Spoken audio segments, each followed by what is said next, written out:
It's time, so we're going to get started. Today we're talking about offering products based on need.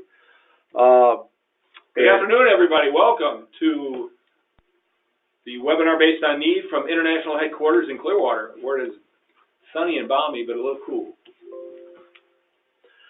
So, why do our customers say no to a product, but if we offer to give it to them, they'll take it? Or, if we say things, if it were free, or when they say no, thank you. When they say they'll take it because it's free, it's because they see a low value and they really don't see a need. But if, hey, free is free, and if you're going to give it to me, I'll take it. Right? But we have other customers that come into the office and, into our F&I office, and they ask for a product that, could cost thousands of dollars. And the difference is really that they have a high value in the product and a high need. They say things like, I wouldn't think of not having it. They've used it, they see the value, and they want it again. In the first example, we offer a product that we thought might solve a perceived problem and creating some value, but it didn't. So they said no. In the second example, the customer was stating a need of theirs that had to be addressed. And we're going to talk a little bit about the difference between a problem and a need. What is a problem? A matter or a situation regarded as unwelcomed or harmful and needing to be dealt with and overcome. A need is different. A lack of something requisite, desirable, or useful. The difference between a need and a problem is a problem doesn't necessarily have to be dealt with, but a need does. So when we can create needs in F&I, we have an advantage. And it all begins, we talk about in sales, if you want to be a really good closer, start out by being a good opener. And in our process, we have the interview. And how we use the interview can really help us when it comes to closing and determining the customer's needs versus just us addressing what we perceive their problems to be. So, offering a product based on need, we can discover, that we discovered in the interview, enables us to relate the benefits of the product to the customer's life, not only right now, but in the future.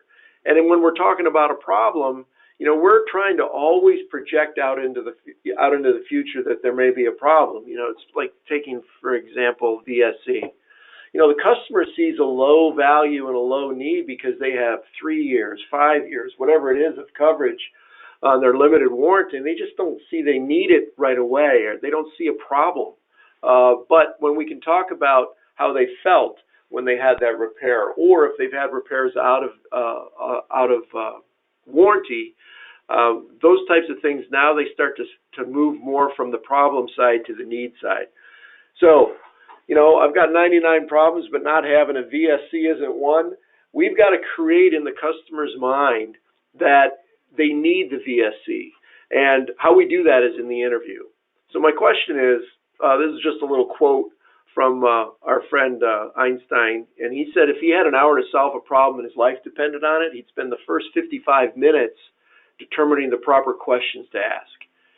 So the questions we ask in the interview are important, and this might look familiar. This is a list. That was me before I shaved my mustache. Yeah. So my question to the group right now, and I'd really appreciate somebody responding, would be, why do we ask the questions we ask? Why do we ask, are you the primary driver? What's the purpose of that question, somebody? Anyone. Help me. You guys are killing me. I can see you're out there. The mic's on. Yeah. Everybody's on. I can tell you're hooked up. This will make sure that I can hear you. Could take a while. Huh. Okay. Let's see. We'll pretend somebody answered. Why do you think they asked? Why did we ask what we asked? Because we've already been prescribed. We have kind of a list of things we think are important to them, or we think might be able to model our future presentation. We're trying to discover, how many miles do they drive a year. I want to know, when they're going to be out of warranty. Are they using their, how they drive their vehicles? Are you using it for work or pleasure? How long do you usually keep a vehicle? It gets back to a VSC. I want to determine ownership period based on mileages. What do you think of the technology? Again, it sets up the VSC, possibly key because it talks about technology and the complexity of the vehicle. Certainly, how often you get your oil changed. Once gives us some idea about maintenance. Where do you get your maintenance done? Do you have an insurance deductible, and that sets up theft, and and possibly gap. Where do you be garaging your vehicle? We're thinking, okay, if they don't keep it in a garage, then I'm going to go ahead and present. I'm going to be, I know what to do when we're talking about environmental, and we have the only problem I have with these types of questions are they can be answered pretty easily, usually with one word. Are you the primary driver? Yes. How many miles did you drive a year? 15,000. Using it for work or pleasure? Work. And if we don't follow up these questions, if we don't go a little deeper with these questions, it's very difficult for us to then take what we've learned in the interview and really apply it to an effective preferred option. And that's kind of where we're going here. And this is a little bit more of an interrogation than it actually is a dialogue when you limit yourself to one or two-word answers, which is frequently what happens with these questions. True enough, Paul. So let's take a look. Oh, I got to move my arrow here. Click on it. All right. Discovery, what we can do in that interview to make it more robust, more effective for us, and how we can set up that preferred option better. We just kind of went through this list. These questions are designed to introduce or set up some kind of an offering. And we know what they are. And there's usually about 20 questions or 25 questions that we go through every time with every customer. Now we have some different questions here. Now these questions are a little different. Now these questions are designed to build rapport and discover needs. Now you can see, how has your driving changed in the past couple of years? It invites conversation. How does your driving change on the weekends compared to during the week? I want to learn more about their lifestyle. Well, during the week, I'm driving to work. On the weekends, I've got 3 kids that I take to baseball practice on Saturdays, and on Sundays, we like to go kayaking, and I put the kayaks on the vehicle and we head out. If you could change one thing about owning a car other than having to pay for it, what would it be? I wish it would, I didn't have to maintain it. I wish I didn't have to get it washed. It'd be great if it would wash itself. Whatever. These questions get them thinking. When the customer has to think, they're going to be a little more thoughtful, and they're going to give you a good answer. Can you explain why whatever vehicle you were driving was a good fit for you? Hey, what other family members might be driving the vehicle? I want to know how that vehicle is being used, if their children or their wife's going to be using that. Now I can talk about wear and tear and different things going on with the vehicle. Describe for me your understanding of your manufacturer's warranty. It's a great question. Describe for me your understanding can be applied to about any product we have, but I love when we ask, describe for me your understanding of the manufacturer's warranty, because a lot of people don't understand the warranty. They really don't know. Describe for me your understanding of the warranty on the paint and finish of your vehicle. Describe for me your understanding on your coverage of the tires and wheels of your vehicle. It gives us more information. What prompted you to purchase a new vehicle? Not the vehicle you picked, but what prompted you to purchase a new one? And in owning a vehicle, what is most important to you? Reliability, dependability. I like the way it looks. I like the way it feels. I like the way it drives, the way it handles. Now we can take some of that information and apply it to our preferred option. What would make this the best car you ever owned? I don't know. That's a great question to ask. Paul, what would make, the car you're thinking about or the car you're driving the best car you ever owned? It would stay clean always. It would self-maintain, and it drove like a Ferrari. Yeah, right? Everybody's going to have a different answer, but that's a good one because now I'm really zeroing in on what's important to them, and I'm getting closer to their needs. What needs to be handled, what I can really focus on in that preferred option. Hey, what's your favorite feature on your new vehicle, Paul, and why is it your favorite feature? It's the radio because it has just an unbelievably great sound. Really? Yep. So music, you like listen to a lot of music? Exactly, I do. I like to listen to music. I'm on the road quite a bit. And, we talk about, and people have been around me have heard me say before, you have to recreate the pain in order to get the gain. And so we're getting information that will allow us then to put things in front of the customer that will help them maybe feel a little bit of mental pain about a situation and be able to address a need as they see it rather than something other than that's not as solidified in their mind. So now if we're going through that interview process, we're making it less like an interrogation. We're starting to have a conversation. We're building rapport and discovering needs by asking a little bit more open-ended conversational questions. Now we can get into some of those, what I like to call one better questions. And those are, they really get good. Customer, we say, tell me the one thing about, owning a vehicle that if you could change one thing about owning a vehicle, what would it be? Paul, if you could change one thing about owning a vehicle, what would it be? I wouldn't have to maintain it. Oh, really? That's interesting. Tell me a little bit more about that. Why did you pick that? Well, it's inconvenient. It just seems like, I'm really busy the times when the maintenance comes up, and it's just difficult to get into the dealership, drop it off, do all the stuff I need to do. So just in that little interaction, what I uncovered is time is important to them, convenience is important to them. So I can use those words and use that in my preferred option when I'm describing the products and the benefits of those products to Paul. So, tell me more about it. Why is that? Hey, why did you say this or why did you do that? Explain how. Is there any other? What made you? How did you feel when? How did you feel when is a great one, because anytime we can attach an emotional connection to a product or the consequences of not having it, that's a powerful thing, and that creates a need.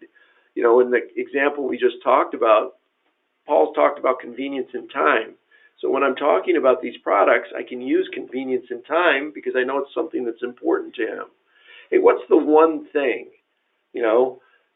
What's the one thing about this that is important? What's the one thing? It narrows their thinking and makes them focus on one specific item. How many other vehicles do you have? Why is that a good question? I don't know. If I get a customer that's interested in paint and fabric, for instance, or paintless dent removal, and they decide to take it, it'd be great to know that they have 4 vehicles in their family. Because I might just say, hey, earlier when we were talking about it in the interview, you had mentioned that you had 4 vehicles in your family. If you see the value of the paint and fabric on your new blank, wouldn't it make sense to cover some of the other vehicles in your family? By the way, it makes a great gift. Heck yeah. Right? For birthday or other. So it's just these one better questions, dig a little deeper in the interview and give you a little more information. One of the other things that they do for you is help you determine whether the person sitting in front of you is more visual, more auditory, or more kinesthetic, so that you can kind of shift your presentation in that direction. If you're doing an auditory presentation to a visual, you're not cueing them in. You're not getting all the bang for your buck that you can get. And we'll talk about that in a future webinar a little bit further, or in future sessions. But it is something that you can, and you can do it. Most good salespeople do it unconsciously, but you can do it consciously and bring them down your road a lot more effectively. And it's really funny, in determining that, people give you clues by what they say. Believe it or not, people that are auditory will say things like, I hear you. Mm-hmm. They give you that tip, or they may see, they'll say things like, you say something that they understand, and they say things like, I see. That really, I know it sounds funny, but it actually gives you a tip. Mm-hmm. So another webinar, but good information. And this is a busy slide, that's why I kind of split it up. But I want you to take a look and look at the questions that we normally ask on the left side of the screen versus the questions we talked about on the right side of the screen. And you can see there's some differences. On the left side, they're yes and no, one-word answer and closed-ended. We have a tendency to ask those questions in rapid fire. And if we're not separating them by a little conversation or a little better questions, customers can say things to us like, why are you asking me these questions? What's going on here? We have ways of making you talk. Right. But where we're doing all open-ended, or we throw some open-ended questions in there, it becomes more of a conversation, and it helps us be more effective in setting up the preferred option. And don't forget one better question. Those really go a long way to developing rapport and help you in needs discovery to find out what their needs are versus what we think their perceived problems are. So, let's review. Some directed small talk can make a big difference in your product enrollment. You know, people, when they see a need, they want it. Then the next good thing is the next time they come in, it's one of those things that they ask for. So, to create that more credible, effective preferred option, use those open-ended questions we were just talking about. And those one better questions. Helping the customer visualize how the product will make their life better creates value and satisfies a need. So if I find out that a customer uses their vehicle on the weekends to haul kids around to games and things like that, you know, I can say, you know, I'm a little surprised, Mr. and Mrs. Customer. You know, you picked the paintless dent removal, but earlier you talked about how you use the kids on the weekend to get in and out of your car at baseball practice. I'm sure there were equipment and dirts getting in and out, and it probably has taken its toll on your vehicle in the past. And with this product, like I said earlier, it'll help maintain the vehicle because that dirt and those types of things will be less likely to stay in the vehicle and a lot easier to keep clean. And if you pair that, you see where I'm going with this, guys and women, it makes a difference. Whenever we can take a product and relate it to the customer's life, we're starting to create a need. And, you know, it also gives you a lot of credibility. And then, by the way, don't forget to ask them to buy. We're doing a boot camp right now, and one of the things that I talk about is every time we overcome a customer concern, don't forget to ask them to go ahead and buy the product. We let that hang out there a little bit. Doesn't that make sense? I just need your approval right here.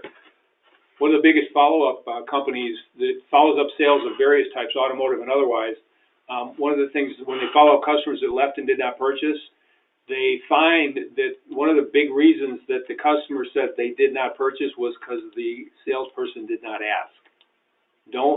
It's kind of the old adage, you know, ABC, always be closing. Maybe that's not what you want to do, but you certainly want to make sure you ask for the business the right way before the customer gets away from you or before you miss your opportunity. And sometimes those opportunities only come along the road once, and so you have the opportunity to execute if you just are paying attention and you see the sign when it's in your windshield. Good point, Paul. So let's get on there. Let's wrap it up. Some of the steps to success in creating, offering products based on need certainly starts. We got to begin with the end in mind. When we're talking to a customer in the interview, that's really our opportunity. That's when we have the highest opportunity to learn what we need to learn to set up that preferred option in the best possible light. It's where we're going to be able to connect specifics about that customer's life to the products that we're offering and the benefits of those products. So spending the time up front, you know, we tell customers the reason I'm doing this is because I want to save you time. So if you can spend a little time up front, we can save time in the back. Well, guess what? It also helps you save time when you're closing on these products. So we want to begin with the end in mind. We want to do a thorough and have a conversational interview. Add some of those open-ended questions. If you don't like those, think of some of your own. But get the customer talking, and we want to find out how they're going to use the vehicle, what their lifestyle is like, what they're doing, and how they use the vehicle. Then we want to have our preferred option that is based on their needs and their life. When we can set up that preferred option that way, it gives us an advantage because now we're talking about the reason that I can defend every product on there based on something that I discovered. So instead of just saying, well, I've adjusted your service contract down to a 5-year, 75,000 mile, I can say, based on the driving habits that you told me, you know, we talked earlier that you think you're going to be driving a little bit less than you were in the past. So I've geared this down to a 5-year, 75,000 mile VSC so that you're not paying for something you're not going to use. Also, so it could save you some money. Yes. Also I've included the paint and fabric protection. And we can give a reason why we're putting that preferred option together. and it gives us because your kids just destroyed my office, so you obviously need it. Right. Yeah, but you know what? That's the important part. That's the key, is to be able to do that. And then I gotta click, and then if we do, it's a much more consultative close, and it leads to multiple products. So that's kind of it, guys and ladies. And if anybody has any questions, I can see that your mics are open. If anybody has any comments or questions, now would be a great time to ask.